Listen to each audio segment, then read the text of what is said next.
No ano de 2008, o Senhor trouxe uma revelação ao meu coração diante daquilo que eu meditava na palavra e eu comecei a fazer uma investigação, diria dessa maneira, nas Escrituras, acerca daquilo que me impactava à medida que a minha mente ia sendo aberta.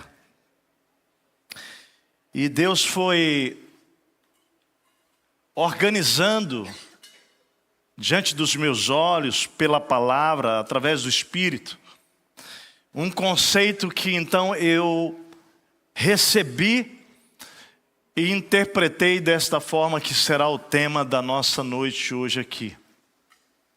Preguei essa mensagem que vou pregar hoje em 2008, depois 2016, em 2018 na nossa conferência MDA, hoje de manhã fui lembrado disso, que ministrei também. Em estações muito parecidas como essas, essa palavra tem renovado a minha fé. E eu queria convidar você então a pensar comigo hoje sobre esse tema, incoerência de Deus versus o óbvio do homem.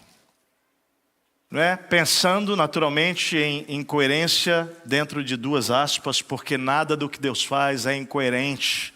Ao contrário, tudo que Deus faz é perfeito, amém, gente? Tudo que o Senhor faz é perfeito, mas de fato, diante dos nossos olhos, parece desconexo, parece ilógico. Porém, contudo, de fato, tem uma soberania de Deus muito grande em todas as coisas que Deus faz. Nosso texto base vai ser primeiro livro de Samuel. Se você quiser abrir sua Bíblia lá, pode deixar aberto, capítulo 23. Primeiro livro do Samuel, capítulo 23. Eu queria, mais uma vez, orar e pedir que o Pai possa nos abrir o entendimento para esta palavra, que a sua mente seja levada cativa ao Senhor essa noite, que você ouça essa mensagem do início ao fim com o seu coração aberto, porque certamente Deus tem algo a fazer hoje no meio da sua igreja, através dessa palavra. Eu espero que ela possa ministrar ao seu coração e possa trazer para a sua família, para a sua vida pessoal, mas também para nós como igreja, um rumo a partir da palavra nas nossas decisões. Vamos orar. Pai querido, Teu Espírito Santo possa comunicar com clareza e liberdade tudo aquilo que o Senhor quer ao nosso coração, movendo-nos, Pai, realmente a reações a esta palavra e ao Seu Espírito. Respostas que vão trazer honra e glória ao Teu nome. Nós oramos assim no nome de Jesus. Amém. Amém. Eu gostaria de começar avaliando à luz do dicionário da língua portuguesa essas duas palavras-chave do nosso tema de hoje. Primeiro, incoerência, qualidade de incoerente. Mas incoerente, esse adjetivo significa contraditório, ilógico, desconexo. É mais ou menos esse o sentimento que a gente tem diante de alguns momentos da nossa história, quando estamos diante de alguma direção de Deus para a nossa vida. A outra palavra será óbvio. E essa palavra significa, a partir do dicionário, aquilo que é evidente, aquilo que é claro, patente, manifesto, notório, perceptível. Eu creio que uma das maiores dificuldades que o ser humano tem é de entender a forma como Deus age, compreender, discernir a vontade de Deus, os caminhos que Ele traça para a nossa história. Essa vontade divina em comparação àquilo que nós pensamos, ou que nós imaginamos como óbvio, torna-se muitas vezes absolutamente incoerente para nós, seres humanos. E como seres racionais, dotados de inteligência pelo próprio Deus, dotado de capacidade de raciocinar, de avaliar, de analisar, dado pelo próprio Deus, querido, nós usamos muitas vezes aquilo que é um presente para questionar a própria ação de Deus. E aí começamos com perguntas do tipo: por que Deus, o Senhor fez isso? Por que Deus, as coisas estão assim? Por que Deus tem que ser desse jeito? Por que Deus, você não segue o que parece mais óbvio, mais claro, mais evidente? E a gente ainda diz assim para Deus: Deus, está na cara, você não está vendo? Está na cara, Deus, as coisas, só você não vê. Meu amado, minha amada, essa crise humana baseada em tantas experiências à nossa volta, inclusive a sua, a minha, as nossas experiências, das nossas famílias, juntamente com relatos da palavra de Deus, fizeram nascer essa reflexão no meu coração lá em 2008. Queridos, eu queria dizer que ao longo desses anos, aquilo que Deus ministrou lá em 2008 só tem crescido no meu coração. Só tem sido validado por Deus. Só tem sido selado pelo Espírito Santo. Existem sim duas maneiras de viver a vida. Por isso eu gostaria de convidar você a abrir lá em primeiro livro do Samuel. Nós vamos ler alguns trechos deste livro que apresentam claramente essa tensão entre o aparentemente óbvio e o caminho que Deus escolhe. Nós vamos olhar para a vida de dois homens, Saul e Davi. O contexto daquilo que nós vamos estudar, que nós vamos ler agora na Bíblia, é o momento em que o rei Saul está perseguindo Davi, que assumiria o reinado de Israel. Então eu convido você no capítulo 23 do primeiro livro de Samuel a ler comigo. Eu vou guiando você em algumas leituras nesta perspectiva do óbvio versus o incoerente de Deus. Vamos ler juntos aqui. O texto diz assim: quando disseram a Davi que os filisteus estavam atacando a cidade de Keila e saqueando as eiras, ele perguntou ao Senhor: devo atacar esses filisteus? O Senhor lhe respondeu: vá, ataque os filisteus e liberte Keila. Os soldados de Davi, porém, lhe disseram: aqui em Judá estamos com medo, quanto mais se formos a Keila lutar contra as tropas dos filisteus. Davi consultou o Senhor novamente. Levante-se, disse o Senhor, vá à cidade de Keila, pois estou entregando os filisteus em suas mãos. Então Davi e seus homens foram a Keila, combateram os filisteus e se apoderaram de seus rebanhos, impondo-lhes grande derrota, libertando o povo daquela cidade. Ora, Abiatar, filho de Aimeleque, tinha levado o colete sacerdotal quando fugiu para se juntar a Davi em Keila. Interessante porque o nosso primeiro olhar é sobre Davi. E eu quero que você comece a observar na história de Davi que este homem, ele não vivia pelo óbvio, mas ele vivia pela incoerência, de novo, não falarei mais, a incoerência divina. Aquilo que Deus iria falar para ele. Observe já o temor de Davi, quando ele está diante daquela realidade em que Keila está sendo, a cidade de Keila atacada pelos filisteus, que ele vai consultar o Senhor. A Bíblia diz isso, ele vai perguntar ao Senhor: Deus, devo atacar os filisteus? E os soldados de Davi, imediatamente eles respondem pelo óbvio. A resposta é: mas Davi, olha só, já está complicado para nós aqui em Judá, nós já estamos aqui com medo. Então, querido Davi, nós não devemos ir para Keila. Isso aí é uma história incoerente, ilógica, irracional, não faz sentido nenhum, porque nós já estamos temendo aqui onde estamos em Judá. Mas a Bíblia diz que mesmo diante daquela palavra, e aqui vale o que eu disse semana passada, né? Como a gente tem que ficar atento a quem nós damos ouvido diante de momentos da nossa história. Porque aquele conselho dos soldados não vinha da parte do Senhor, era o conselho do óbvio. Era o conselho baseado nos fatos que eles olhavam, naquilo que era lógico, naquilo que era racional, naquilo que a mente deles conseguia analisar e dizer: é lógico que não devemos descer a Keila. Porém, a Bíblia diz que Davi vai orar ao Senhor. E o texto diz que mais uma vez Davi consulta o Senhor, versículo 4 que lemos, e o Senhor fala para ele o que? Levante-se, vá à cidade de Keila, pois eu estou entregando os filisteus em suas mãos. Eu queria que você olhasse então o versículo 7, percebendo Davi nesta realidade de ouvir uma voz que aparentemente é incoerente, é de Deus, buscar consultar. Mas agora olhando para Saul, o rei, e percebendo como Saul vivia a sua vida, como ele decidia as coisas, foi dito a Saul que Davi tinha ido a Keila. E então Saul disse: Deus o entregou nas minhas mãos.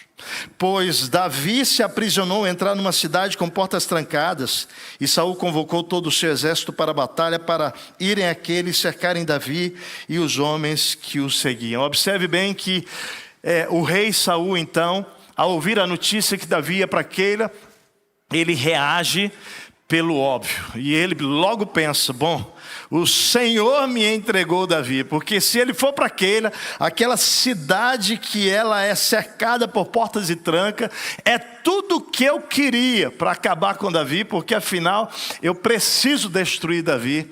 E queridos, o rei Saul está agindo absolutamente pelo que é óbvio, por aquilo que é lógico, na sua compreensão humana. Mas o texto vai mostrar Davi, versículos 9 em diante, olha só.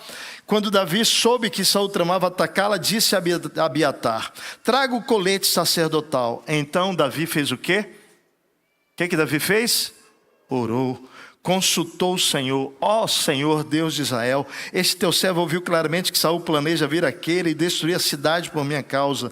Será que os cidadãos de Keila me entregarão a ele? Saul virá de fato, conforme teu servo ouviu. O Senhor Deus de Israel, ó Senhor Deus de Israel, responde-me.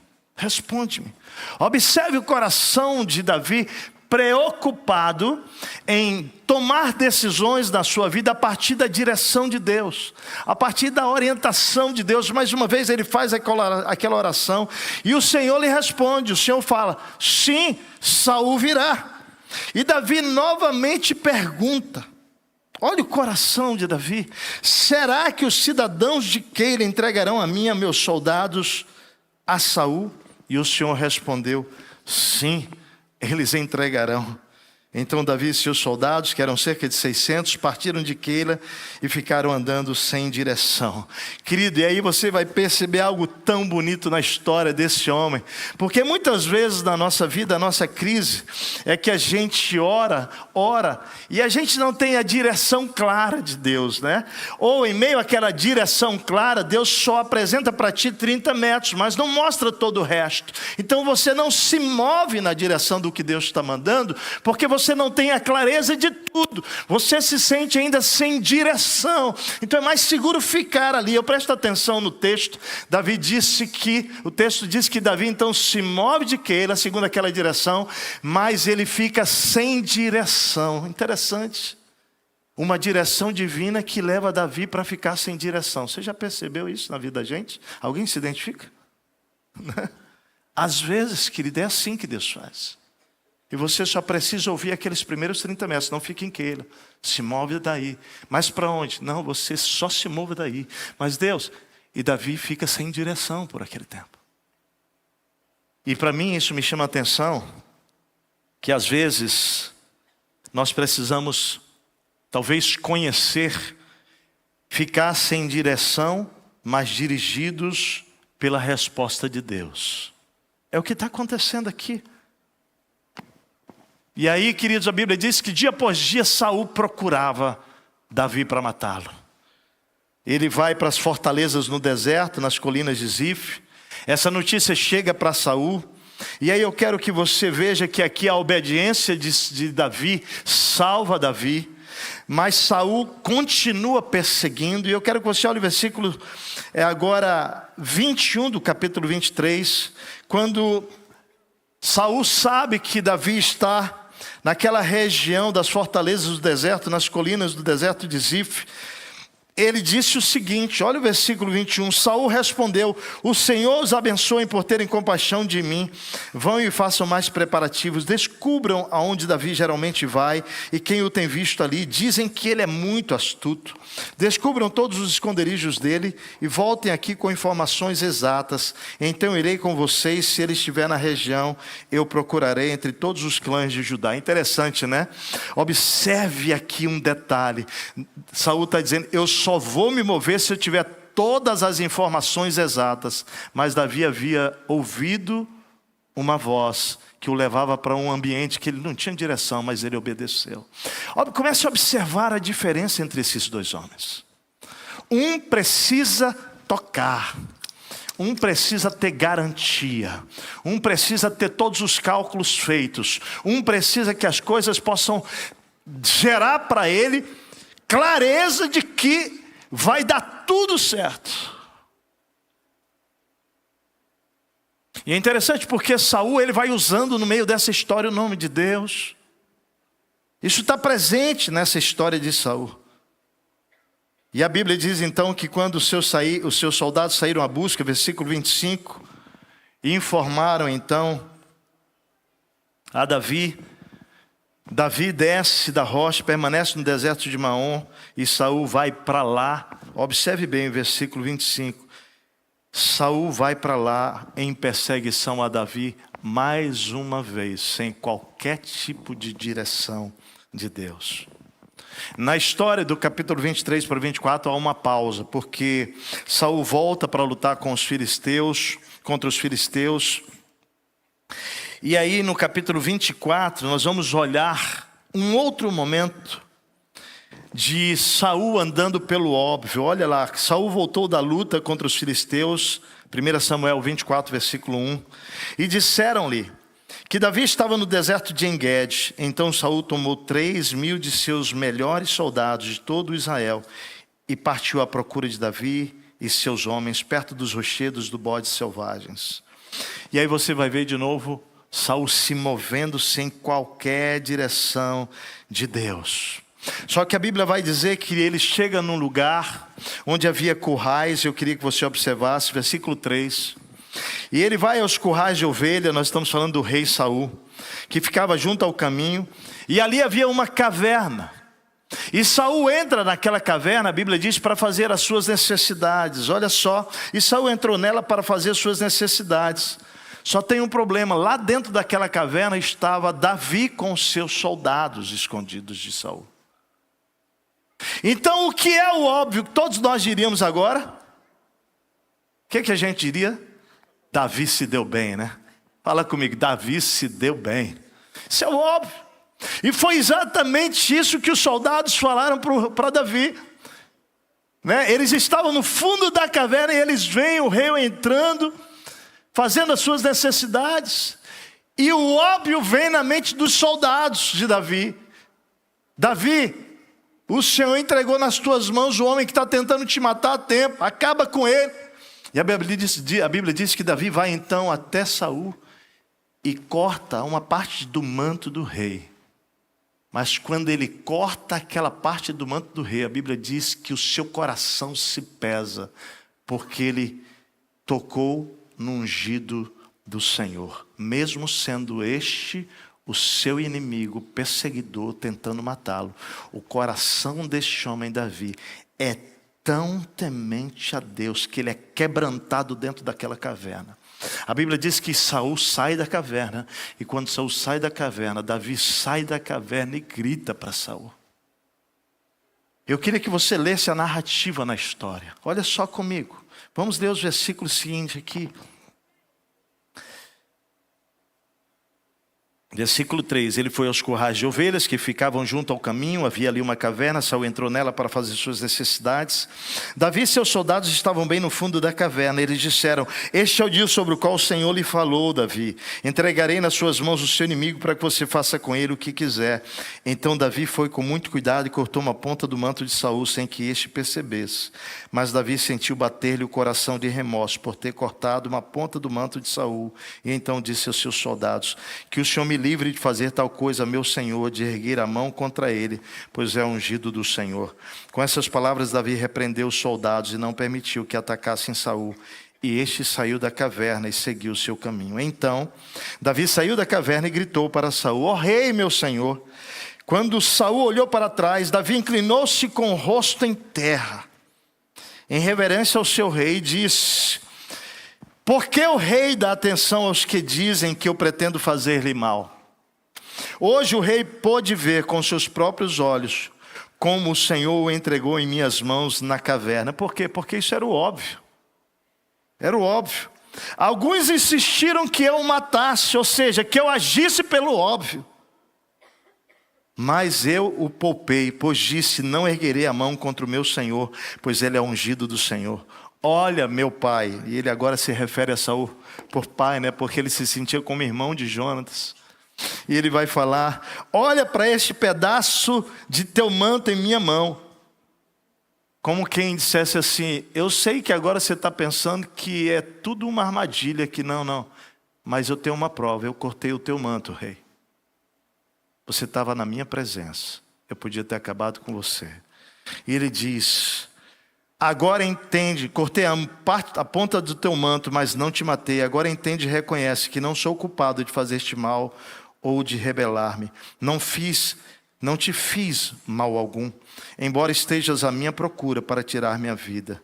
O Senhor julgue entre mim e ti, vingue-lhe os males que tens feito contra mim, mas não levantarei a mão contra ti. Finalmente, nesse momento da perseguição, os olhos de Saul se abrem. Olha comigo o versículo 16. Tendo Davi falado todas essas coisas, Saul perguntou, é você meu filho, Davi? É você, Davi, meu filho? E chorou em alta voz. Você é mais justo do que eu, disse Saul a Davi. Você me tratou bem, mas eu o tratei mal. Você acabou de mostrar o bem que me tem feito.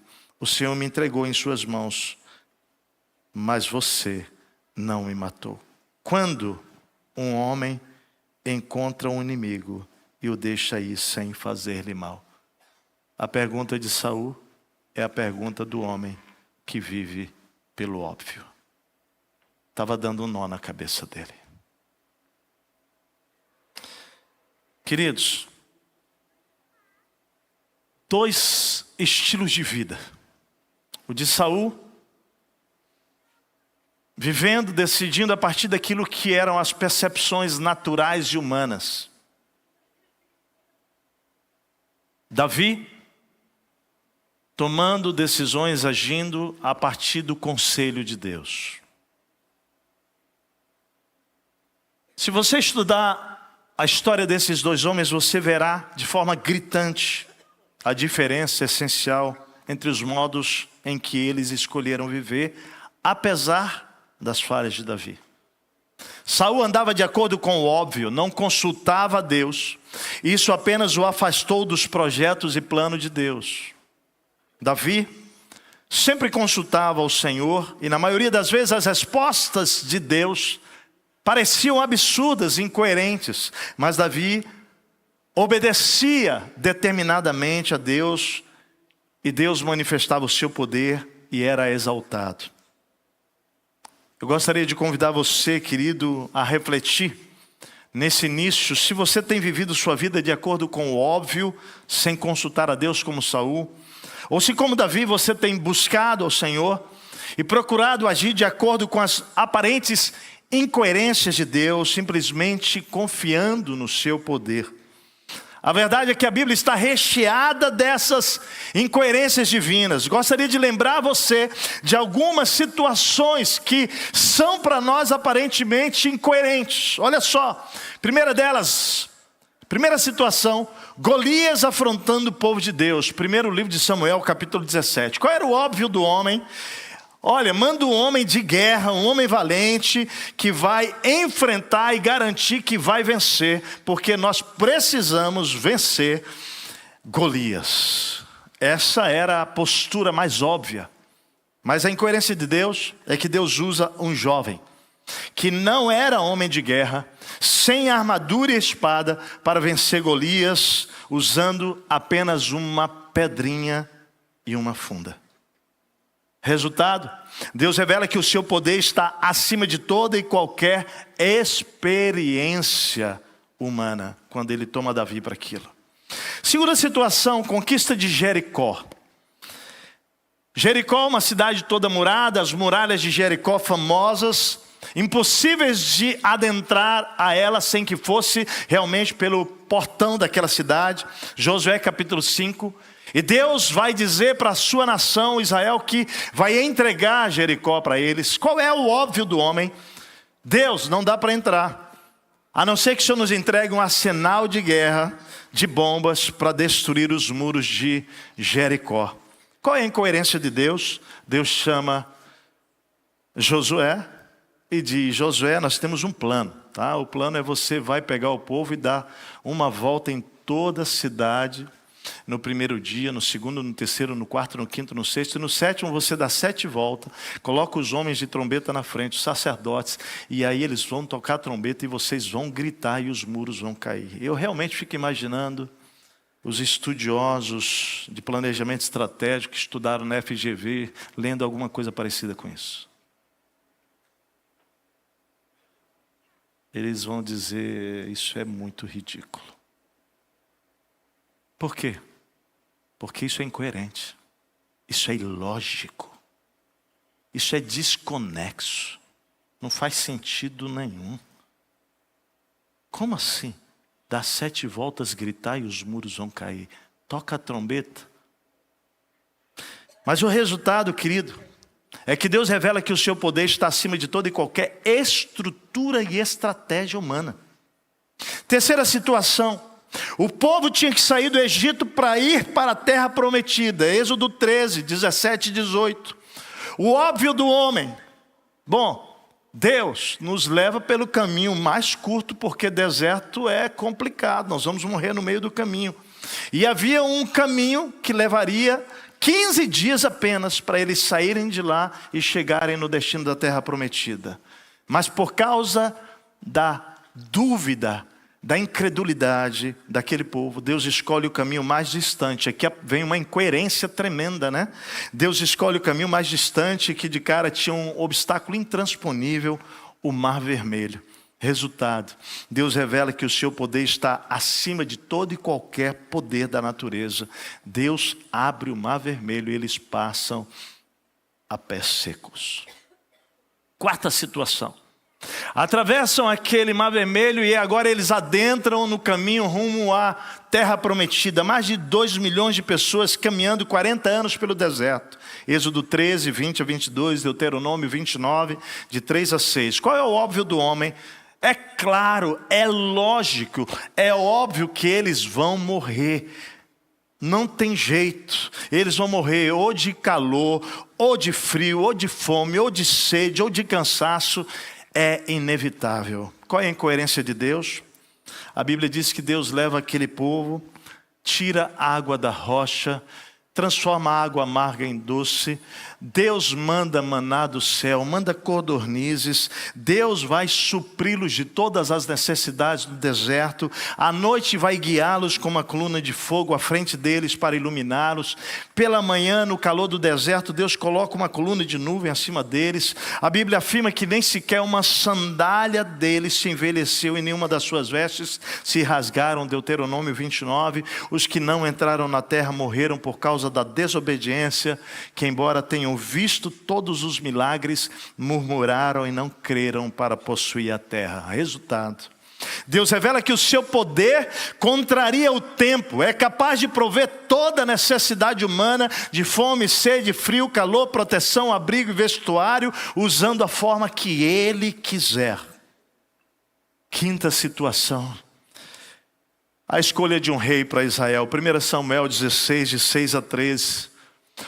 O povo pede um rei, Deus não queria dar. Mas à medida que eles então querem um rei, o óbvio do homem é que esse rei precisa ser, não é, um cara grande, gigante. Samuel então vai à casa de Jessé e olha para Eliabe, que era o mais alto, bonito, forte, guerreiro, e pensa: é ele, isso era o óbvio. Só que o Senhor chama Samuel para uma conversa e diz: Samuel, eu não vejo como você vê. A minha incoerência é que você vai escolher outro. E ele nem está aqui, ele está lá no campo, ele é um jovenzinho, ele é pastor das ovelhas do pai. E ele é ruivo, ele é pequeno e ele não tem experiência de guerra. E a incoerência de Deus é que Deus escolhe Davi. Resultado? Deus revela que os seus olhos enxergam mais fundo do que a visão humana. Enxergam o coração. Por isso ele disse para Samuel sobre Eliabe: não considere a sua aparência nem a sua altura, porque eu o rejeitei. O homem vê o exterior, mas Deus vê o coração. E Deus escolhe um pastor de ovelhas para reinar sobre o seu povo. Sexta situação. Eu não sei se você está entendendo o que Deus está fazendo com a gente hoje aqui. O livro de Hebreus é um livro que fala sobre fé, especialmente capítulo 11. E o livro de Hebreus é como se Deus pegasse na mão do povo hebreu e levasse, contando a história de Deus, os milagres, naquele capítulo 11 extraordinário. O que Deus está fazendo aqui hoje à noite, Deus está pegando a gente pelas mãos e nós estamos passeando de mãos dadas com o Senhor da história e vendo como Ele se movimentou na história do seu povo. Deus está dizendo para mim e para você hoje que nós podemos crer nele, mesmo quando tudo parece um absurdo. A sexta situação, a ordem de um chefe, de uma autoridade, rei Nabucodonosor. E a ordem é para que todos adorassem a imagem de ouro dele, se dobrassem de joelhos, uma imagem de 27 metros de altura, 2,70 metros de largura, e se não se dobrasse, todos aqueles homens perderiam as suas funções, os seus cargos, e ainda morreria. Daniel capítulo 3. Qual é o óbvio do homem? 3 homens estavam ali, 4, mas o capítulo que nós vamos nos debruçar, Sadraque, Mesaque e Abdinego. Esses homens ouvem isso e o óbvio, sabe o que é? Vamos ajoelhar. É só a gente ajoelhar. É um pouco de tempo. A gente se ajoelha e a gente garante a nossa função aqui no reino. Esse é o óbvio. É óbvio, inclusive, para muitos de nós, diante de algumas propostas indecentes no nosso ambiente profissional. Cara, todo mundo faz. Dá nada, dá em nada, vai. É só fazer o que o chefe está mandando que a gente vai manter a nossa função e ficar salvo. Esse é o óbvio. Mas na vida de homens de Deus, a gente não anda pelo óbvio. A gente anda pela incoerência. E a incoerência, inclusive, não todo mundo vai se dobrar, mas nós 3 não vamos nos dobrar. E de fato a Bíblia diz que aqueles homens não negociaram os seus valores, eles se mantiveram em pé. E o resultado era que eles foram lançados numa fornalha de fogo, perderam as suas funções e foram lançados na fornalha de fogo. Mas sabe qual é o resultado desta postura deles? A Bíblia vai dizer em Daniel capítulo 3, 27, que aqueles homens estão dentro de uma fornalha de fogo e de repente o rei olha e encontra 4 homens lá dentro, caminhando com eles. E aqueles homens estão caminhando dentro da fornalha de fogo. E o rei chama os caras para tentar entender e manda tirar. E a Bíblia diz que quando aqueles caras vão tirar de lá, aqueles 3 homens, os que vão, queridos, que foram, os que lançaram, eles morreram queimados. E aqueles homens saíram de lá ilesos. A Bíblia diz que nem sequer cheiro de fumaça tinha no cabelo deles. E o resultado dessa história tão linda de homens que decidiram andar pelo incoerente, sabe qual é? A Bíblia diz que eles foram promovidos dentro do reino. Olha lá o versículo 30. Eles foram promovidos. Deus revela que quando permanecemos fiéis a Ele, Ele nos defende na perseguição, mesmo quando não temos como escapar. E Ele ainda exalta o nome dEle pela nossa vida. Sétima situação, a promessa do Messias que viria para libertar o povo de Israel. O óbvio do homem é claro. Esse Messias vai vir como um político poderoso, nascido num palácio, vai ser de uma família nobre com influência, entrará em Jerusalém montando num cavalo puro sangue árabe. Mas a incoerência de Deus é que o rei veio. O Messias veio, mas ele veio descendente de uma família simples. Nasce numa manjedoura em uma estribaria. Entra na cidade santa de Jerusalém montando num jegue, como se diz lá no Nordeste. Vive mais fora do templo do que dentro do templo. Passa mais tempo com os pecadores e pessoas doentes e discriminadas pela sociedade do que com os líderes religiosos e cultos, escribas e fariseus. Totalmente distante do óbvio para o povo de Israel até hoje. O resultado, a história humana de redenção é dividida. A história de redenção, melhor dizendo, divide a história humana entre esperança e desespero, céu e inferno, vida e morte. Queridos, são tantas, mas tantas aparentes incoerências na Bíblia. A história da construção de uma arca por 120 anos para a salvação e continuidade de um projeto divino. E Noé vai construir sem nunca ter visto chuva na terra. Incoerência aquela ordem de Deus. Abraão e Sara, idosos, vão ser pais. Quando Deus fala com eles, a Bíblia diz que o ventre dela não tinha mais nenhum vigor. E essa mulher então recebe o milagre do nascimento de Isaac aos 90 anos. Um prisioneiro se transforma em governador do Egito, José, depois de 21 anos da visão que Deus havia dado para ele por meio de 2 sonhos. Uma prostituta, Raabe, que é instrumento de Deus para proteger o seu povo e entra na genealogia de Cristo Jesus.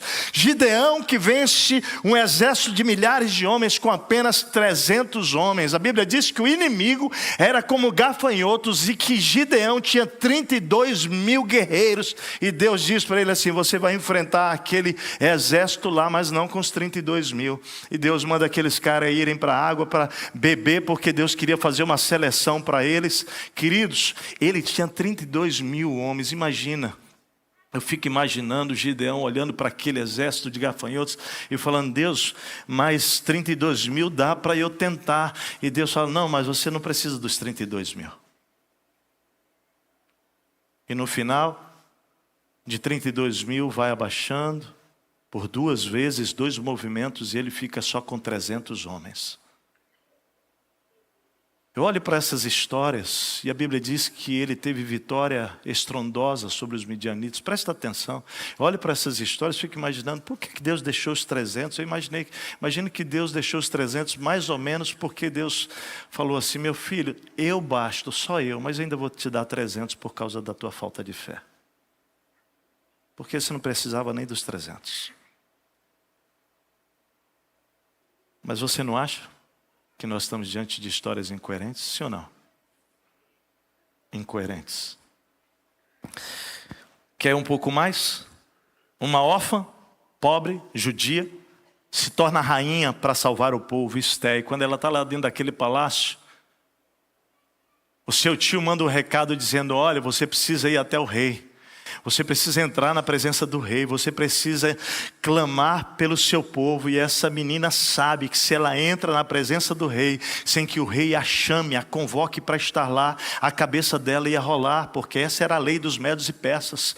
Mas essa menina, possuída por uma convicção de que Deus era o seu Senhor, então ela ouve a voz do seu tio Mardoqueu e ela vai à presença do rei sob o risco de ela morrer.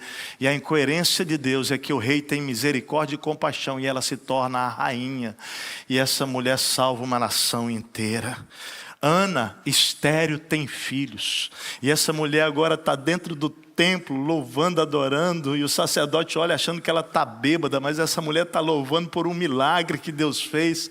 E depois de receber aquele filho de um ventre estéril, do impossível, ela pega o filho depois e devolve para que ele possa se tornar sacerdote dentro do templo do Senhor. Histórias incríveis. A Bíblia é como uma enciclopédia, queridos, de histórias aparentemente loucas, absurdas, incoerentes, incongruentes, desconexas. É isso. Imagina Daniel na cova dos leões, sair de lá ileso. Imagina um peixe que engole um homem para salvar e dá o privilégio dele cumprir a missão, mesmo ele querendo ir na direção contrária. Mas eu não vou deixar, porque você é meu e eu tenho um plano para você. Jesus que se atrasa intencionalmente para poder realizar o milagre da ressurreição de Lázaro, para que pudesse glorificar o nome dele, querido, por meio daquela ressurreição. E as irmãs não compreendem por que você atrasou. Se você tivesse aqui, nada disso teria acontecido. Mas a Bíblia diz que Jesus fez isso intencionalmente. Por que ele faz assim? Isso me lembra uma história quando a gente veio para cá. Quando nós viemos para cá, nós tínhamos um orçamento de 1 milhão. e nós tínhamos em caixa 330 mil. Na verdade, aqueles 330 mil nem era para cá. A gente estava comprando um terreno lá, mas aí avaliou-se a construção lá, percebeu que não dava para construir auditório lá, então decidimos nos mover daquele lugar. Deus mandou, né? Fez um movimento para isso, e nós viemos para cá. Isso aqui era tudo destruído, telha eternite furada, parquet embaixo, tudo arrancado, isso aqui estava abandonado. Tudo que você vê hoje aqui era tudo abandonado, não existia muita coisa, não tinha banheiro, quebrado, tudo. Gente, era uma loucura. Lá embaixo tinha um CTG, onde é o nosso café, nossa livraria, ali era tudo paredes pretas, e para dentro a gente não podia entrar, porque estava tudo destruído aqui dentro, então a gente pôde entrar em 1.600 metros quadrados, mas nós precisávamos de 1 milhão para reformar. E queridos, nós então falamos para as pessoas que fizeram aquela campanha lá de 330 mil para comprar o terreno, nós vamos para uma outra direção, porque Deus está apontando outro caminho, então podem pegar os dinheiros que vocês consagraram a Deus, porque a campanha era para um terreno. Apenas uma família pegou de volta aquele dinheiro, 30 mil reais, 300 mil ficou. E nós decidimos obedecer a Deus e vir para cá com 300 mil. Dia 7 de abril, 1º de janeiro, começamos a obra. 7 de abril, consagramos a Deus esse lugar aqui. Prefeito veio, orou pela cidade, oramos por ele, consagramos a cidade, esse lugar.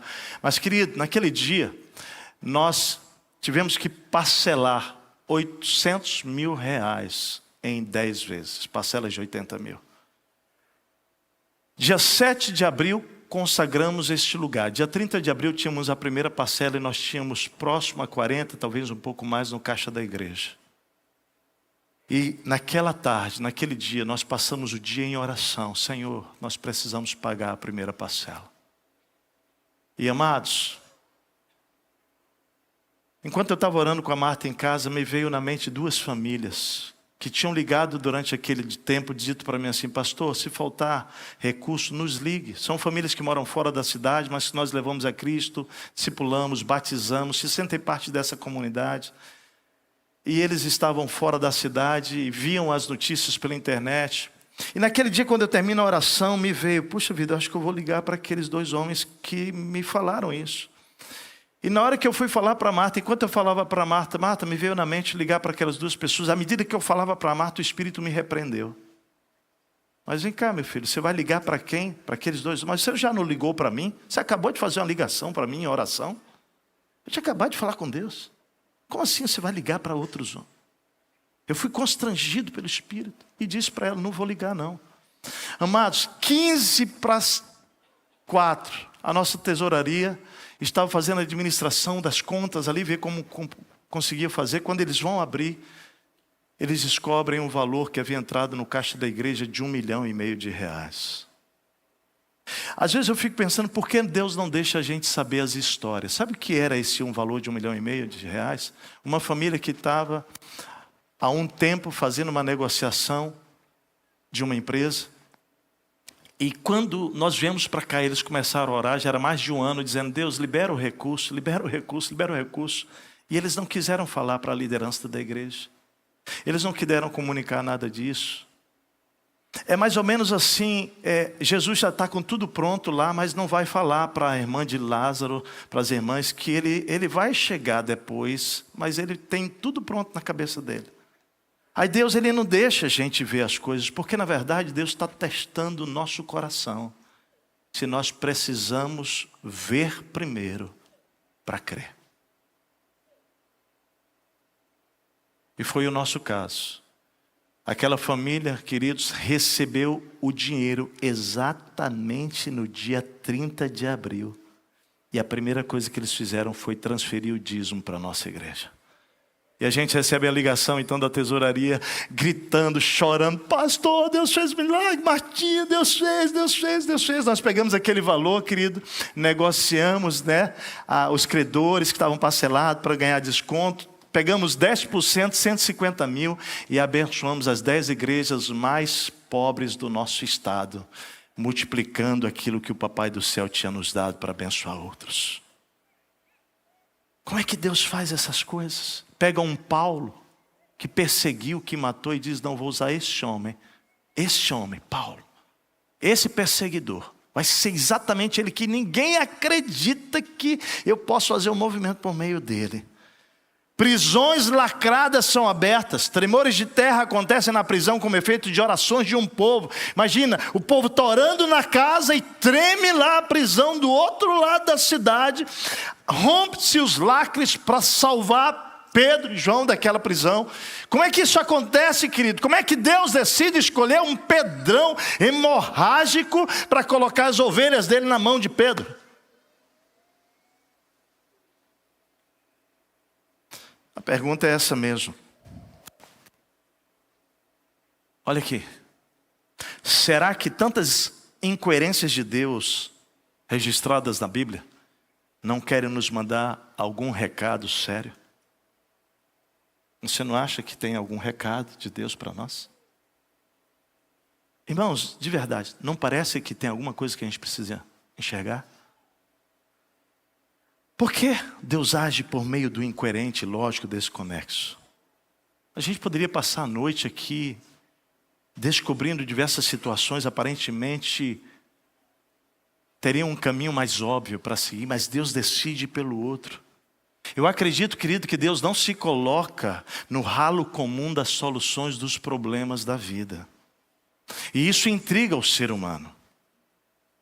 Por quê? Porque nós vivemos em constante milícia interior entre o que Deus faz e o que o ser humano, que eu penso que deveria ser feito.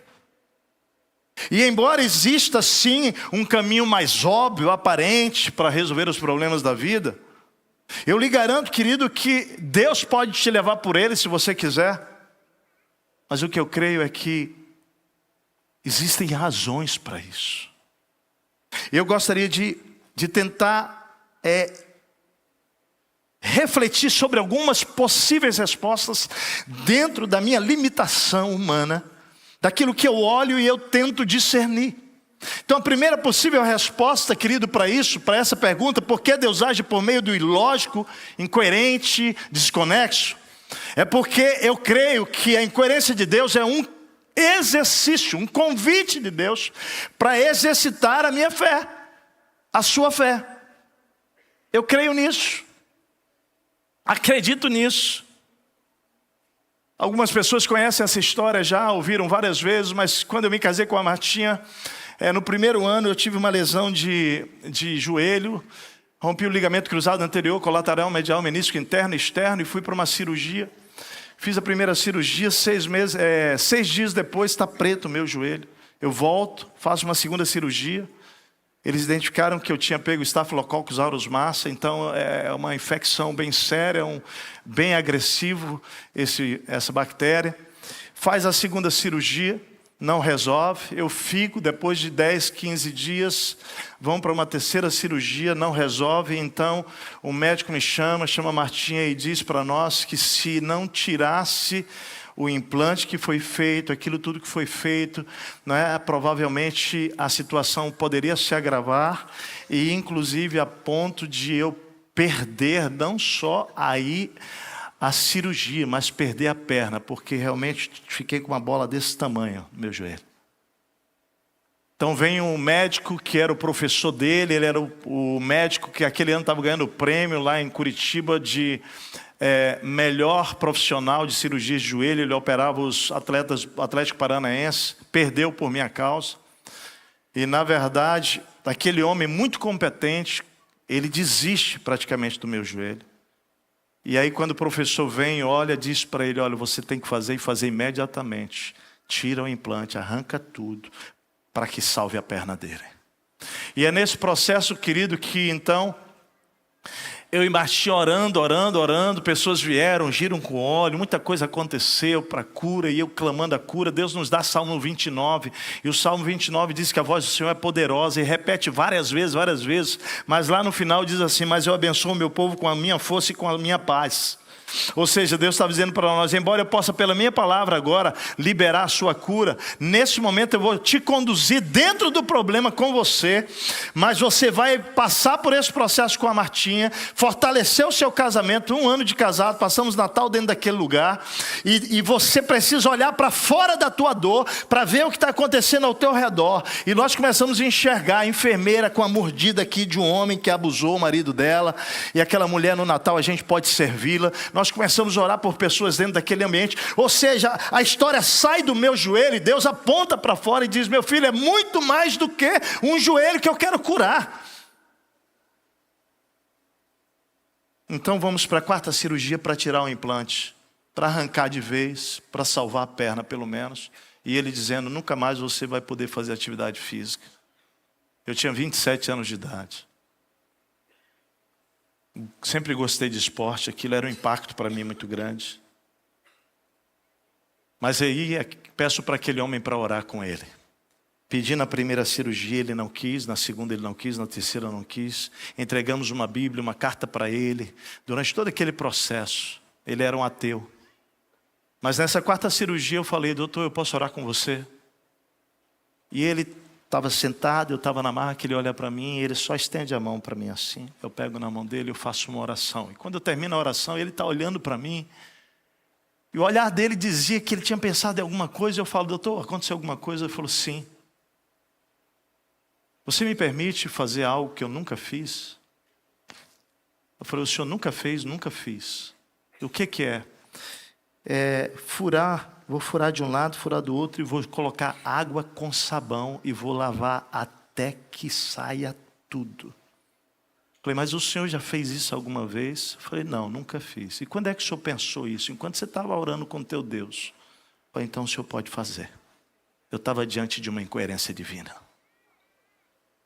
Aquele homem faz isso. Querido, 28 dias com febre, internado. Imediatamente, preto, vai saindo, até que vai ficando límpida a água. E quando fica limpa a água, ele fecha os pontos. A minha febre passou depois de 28 dias. Deus havia feito um milagre, salvou minha perna. Saio de lá, vou para um exame depois de uma semana e ele diz para mim: olha, isso que aconteceu não tem explicação, mas você não vai mais poder fazer atividade física. Infelizmente, seu joelho vai ficar com uma diferença de 40% do seu joelho operado para o bom. 40%. Quando eu opero os profissionais, jogadores profissionais, que só tem uma lesão de joelho, você teve várias e passou 4 lesões, 4 cirurgias, eles ficam com uma diferença entre 7% e 9%. E voltam a jogar e praticar esporte normalmente. É só fortalecer a musculatura em torno dos joelhos, né? E atrás. Então ele foi falando sobre isso. Você vai ficar 40%, eu sinto muito. Você não vai poder correr, brincar, andar de bicicleta, jogar, escalar, fazer nada do que você gosta. E eu olhei para ele e falei: desculpa, doutor, eu preciso lhe falar uma coisa. Eu não creio no que o senhor está dizendo. Eu creio que Deus vai me curar. Aí ele riu para mim. Peguei aquela receita, aquela recomendação, para eu poder fazer aquele encaminhamento dos exames, para eu ir fazer minhas fisioterapias, 60 primeiro, lá dentro da Universidade de Tuiuti, que tinha o equipamento que tinha chegado da Europa, era o único lugar em Curitiba, potência, resistência, massa muscular, para poder ver como é que ficava. Fiz 30 fisioterapias e já fui fazer. Eu estava cheio de expectativa. Quando eu cheguei lá, pegamos o resultado, levei para ele. Quando ele abre, ele olha para mim, olha para o exame, olha para mim e fala assim: não é possível. Quantas fisioterapias você fez? Eu falei: 30. Você não fez as 60, você não fez mais? Não, 30 fisioterapias. É impossível. Teu exame deu 14% de diferença do teu joelho direito para o teu joelho esquerdo. Deixa eu dizer, isso aqui é de um atleta, isso aqui. Eu não sou atleta, tá, gente? Eu só gosto de esporte. Mas essa era a mão de Deus sobre mim, fazendo incoerente aos olhos dos homens. Deus estava me chamando, a mim e a Marta, para um exercício de fé, queridos. Deus nos coloca nessa situação porque Ele quer se revelar. E eu fui aprendendo, querido, depois de tudo isso, que muitas vezes Deus quer muito mais nos abençoar com a sua força e a sua paz no meio da batalha do que nos retirando dela, na hora que a gente quer. Isso significa que Deus em muitos momentos não quer tirar o problema de você, mas quer entrar com você no problema, para que você e os outros conheçam o seu poder dentro do problema e não fora dele. Portanto, a incoerência de Deus é um convite ao exercício da fé em meio aos problemas da vida. Crer que Deus sempre sabe o que está fazendo e que é para o nosso bem e para o bem dos outros, amém? A gente pode abençoar aquele hospital. Imagina aí, Martinha, a gente feliz dentro daquele hospital, porque a gente entendeu o que Deus estava falando. Mas o óbvio do homem, sabe o que diz na hora dos problemas da vida?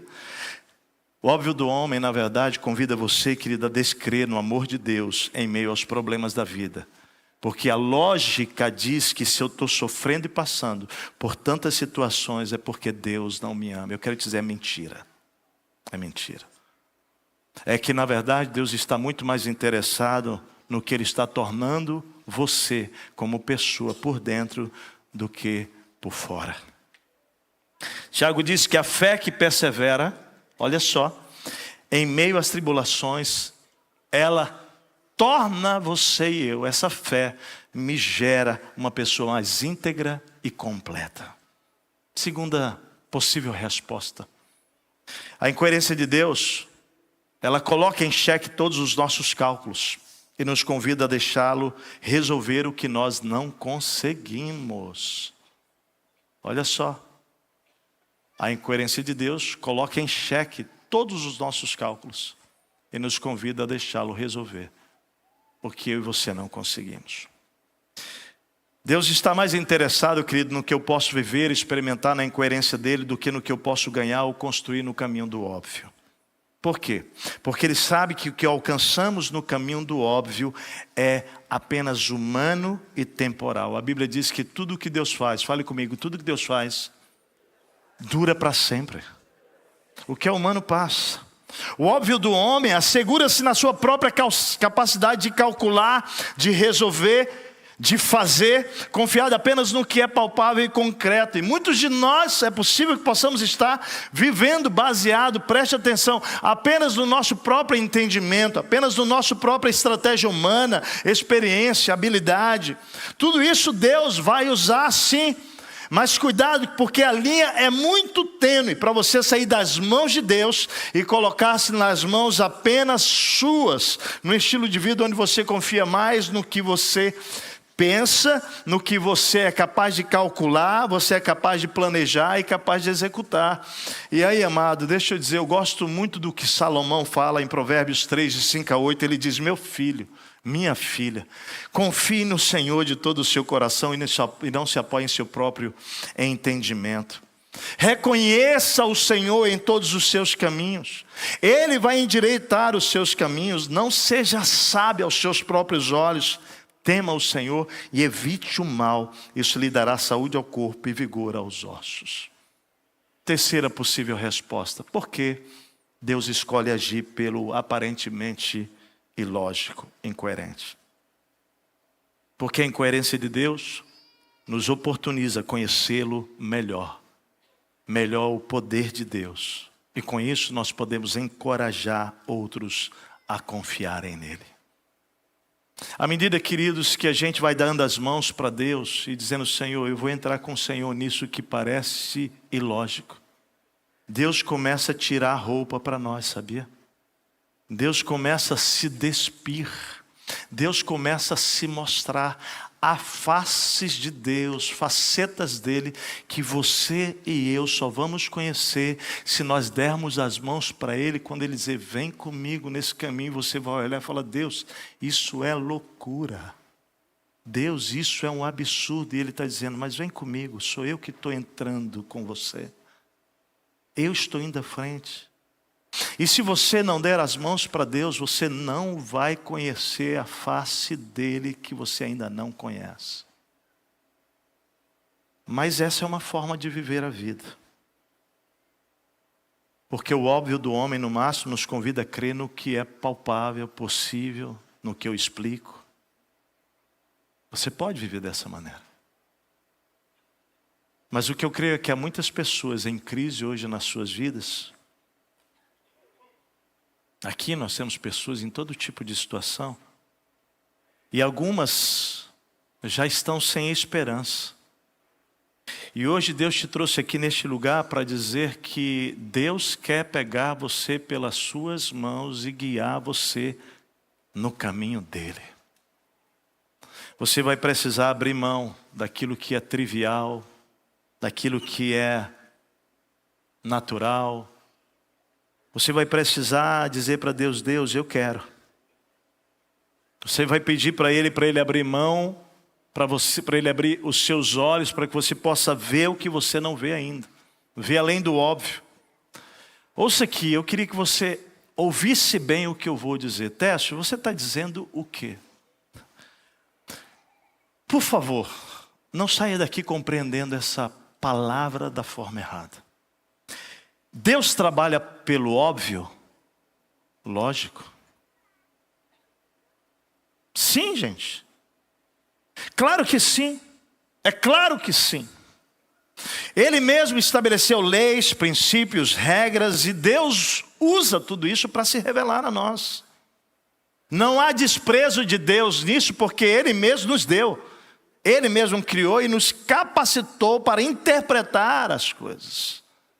Deus nos fez analíticos, Deus nos fez com condições de refletir. Meu amado, não é sobre Deus não se alegrar com isso. Muitas das minhas decisões de vida, elas foram usadas a partir daquilo que Deus me entregava de capacidade de avaliar, analisar, pensar, decidir, inclusive dizendo: agora você pode escolher entre esses dois, porque isso está dentro do meu cercado. Pode ir, filho, faça escolha. Está tudo bem. Então a mensagem não é que Deus tem problema com o que Ele mesmo deu a nós, não é isso. A mensagem de hoje, querido, é sobre um alerta para que nós não vivamos apenas com base naquilo que é visível, possível, tangente, concreto. É isso. Por quê, querido? Porque o óbvio do homem, o máximo que nos oferece, é uma fé no que é visível, no que é possível. Mas eu creio, querido, que Deus está nos chamando para quem é algo maior do que isso. Vivemos também além do concreto, além do óbvio. Mesmo que nos pareça incoerente, Deus se movimenta em caminhos que transcendem ao natural. E nós vimos isso hoje aqui. Então, amados, eu quero terminar lendo 2 Coríntios capítulo 1. Porque Paulo, ele vai nos ensinar acerca de histórias que Deus vai fazendo entre nós, na minha vida, na sua vida, cujo objetivo é que a gente possa desafiar as pessoas a crerem nele. Então, o texto de 2 Coríntios, capítulo 1, diz assim: louvado seja o Deus e Pai do nosso Senhor Jesus Cristo, o Pai bondoso, Deus de todos que recebem ajuda. Ele nos auxilia em todas as nossas aflições. Agora, circula aí na tua Bíblia, olha porque Deus nos auxilia, olha porque Ele nos visita na tribulação, para nós podermos ajudar os que têm as mesmas aflições que nós temos. E nós damos aos outros a mesma ajuda que recebemos de Deus. Porque assim como tomamos parte nos muitos sofrimentos de Cristo, também por meio dele participaremos da sua grande ajuda. Se sofremos, é para que vocês recebam ajuda e salvação. Se somos ajudados, então vocês também são e recebem forças para suportar com paciência os mesmos sofrimentos que nós suportamos. Desse modo, a esperança que temos em vocês está firme, pois sabemos que assim como vocês tomam parte nos nossos sofrimentos, assim também recebem a ajuda que Deus dá. Irmãos, queremos que saibam das aflições pelas quais passamos na província da Ásia. Os sofrimentos que suportamos foram tão grandes e tão duros que já não tínhamos mais esperança de escapar de lá com vida. Nós nos sentimos como condenados à morte, mas isso aconteceu para que aprendêssemos a confiar não em nós mesmos, e sim em Deus, que ressuscita os mortos. Ele nos salvou e continuará a nos salvar desses terríveis perigos de morte. Sim, nós temos posto nele a nossa esperança, na certeza de que ele continuará a nos salvar, enquanto vocês nos ajudam orando por nós. Assim, Deus responderá às muitas orações feitas em nosso favor e nos abençoará, e muitos lhe agradecerão as bênçãos que ele nos dará. Veja que se passamos pelo incoerente de Deus, é para dizermos aos outros que Deus se movimenta como Ele quer. E nós não podemos colocá-lo numa caixinha, limitando o seu agir. Quero concluir. Eu não sei como você chegou hoje aqui. Eu não sei se você chegou aqui, depois de toda essa reflexão, o Espírito Santo mostrou para você, olha, você tem vivido como Saul. Apenas pelo natural, apenas pelo lógico,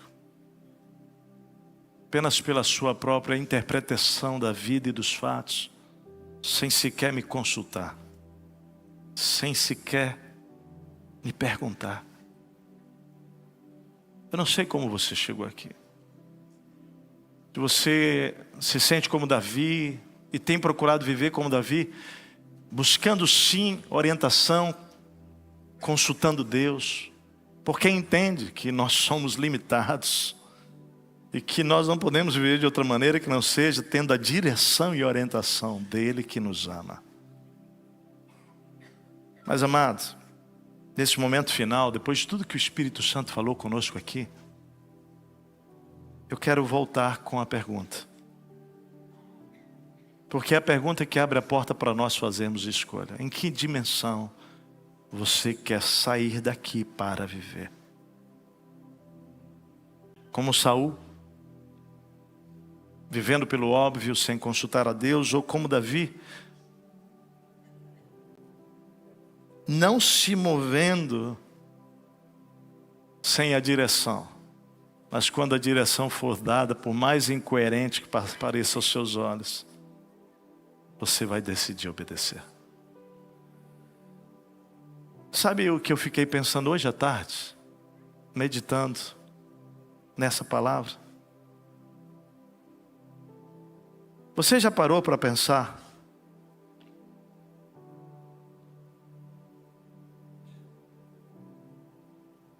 se Davi não tivesse tido coragem de enfrentar Golias por causa do tamanho do desafio? Você já parou para pensar se Josué não tivesse tido coragem de andar aquelas 7 dias, gritar? Você já parou para pensar que mensagem nós teríamos, que histórias nós teríamos para nos inspirar?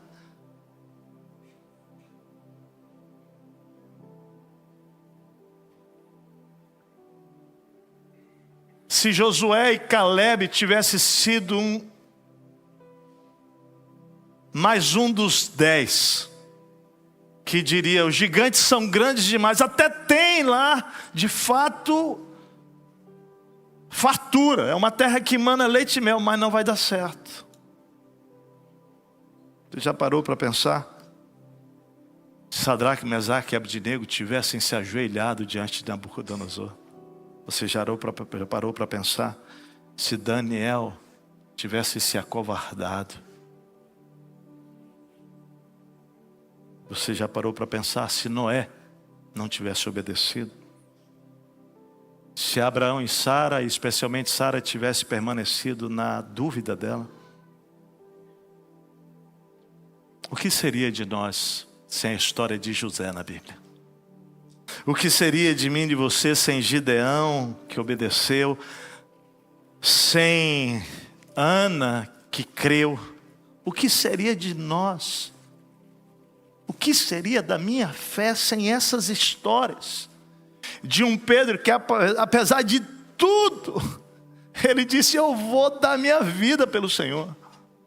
O que seria de nós se Paulo, depois daquela visita da cegueira de 3 dias de um discípulo que vai visitá-lo e dizer para ele, o Senhor está te separando para anunciar o evangelho entre os gentios, esse homem fugisse com medo da sua morte? Hoje à tarde, quando isso vinha ao meu coração, eu disse para Deus,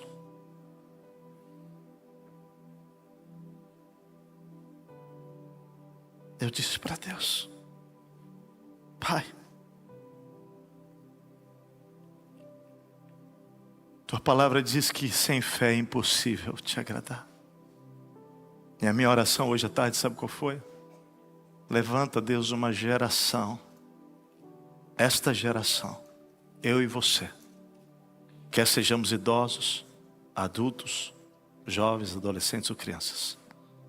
Uma geração daqueles que poderiam ser incluídos naquela lista de Hebreus capítulo 11. O texto termina de Hebreus 11 dizendo, sabe o que sobre aqueles homens? Eles viveram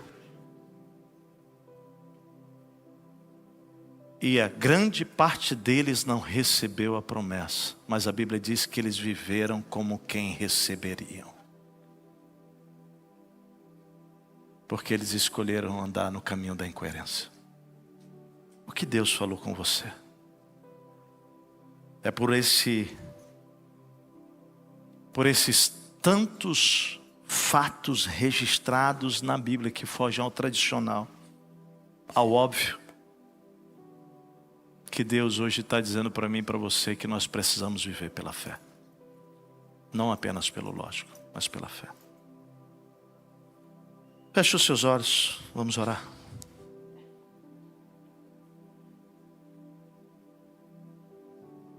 O que Deus falou com você? E o que você vai fazer a respeito?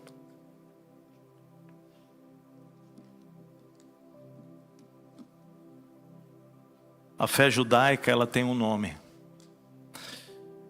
A palavra para ela é emuná. Fé, a emuná quer dizer fidelidade. Essa é a fé judaica, a qual nós herdamos. Hoje nós temos essa fé judaica cristã, mas a base dela é essa: fidelidade, obediência. A fé para os gregos, ela não é uma fé que está alinhada à fidelidade. A fé para os gregos é uma fé intelectual. Ela é uma fé que lê a consciência, entende o que fala sobre Deus, mas ele não está preocupado em ser fiel àquilo que ele declara. Ele só declara que crê. A fé ocidental, a fé latina, ela é a fé sentimental, emocional. Eu sinto, então eu faço. Eu não estou sentindo, eu não faço. Mas Deus não te chamou para sentir. Deus te chamou para conhecê-lo, conhecer a sua palavra, ser dirigido por ela em fidelidade. O que é que Deus falou contigo? Pai, a minha oração, Senhor, é que teu Espírito Santo leve cada um de nós a uma nova camada na nossa jornada contigo. Deus, o Senhor sabe como cada pessoa chegou aqui. E eu peço, Deus, que esta palavra gere um encorajamento ao coração. Mas eu peço que o Senhor gere mais. Que o Senhor gere no nosso coração confronto. E que nós possamos fazer a escolha, Senhor, de viver não como Saul, mas viver como Davi, para a tua glória. Estou certo, Pai, que colheremos o fruto disso e exaltaremos o teu nome. Em nome de Jesus. Amém.